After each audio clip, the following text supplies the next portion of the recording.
Uranium সমৃদ্ধকরণে ফের মনোযোগ দিয়েছে ইরান। তেহরান শিগগিরই আবার ইউরেনিয়াম সমৃদ্ধকরণ শুরু করতে পারে বলে জানিয়েছে ইরানের পররাষ্ট্রমন্ত্রী আব্বাস আরাগচি। সিবিএস নিউজকে দেয়া এক সাক্ষাৎকারে তিনি বলেন, যুক্তরাষ্ট্রের সঙ্গে পরমাণু আলোচনা পুনরায় শুরু করার আগে তেহরানকে সময় ও আস্থার প্রয়োজন।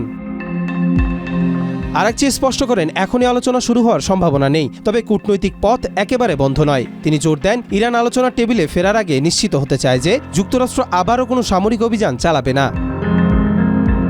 সম্প্রতি ইসরায়েল 12 দিনব্যাপী ইরানের পারমাণবিক স্থাপনায় ধারাবাহিক হামলা চালালেও তা ইরানের পরমাণু সক্ষমতায় বড় ধাক্কা দিতে ব্যর্থ হয়েছে বলে দাবি করেছে আরাগচি। তিনি বলেন, সেন্ট্রিফিউজ ধ্বংস বা বিজ্ঞানীদের হত্যার মাধ্যমে ইরানের বিজ্ঞান ও প্রযুক্তি থামানো যাবে না।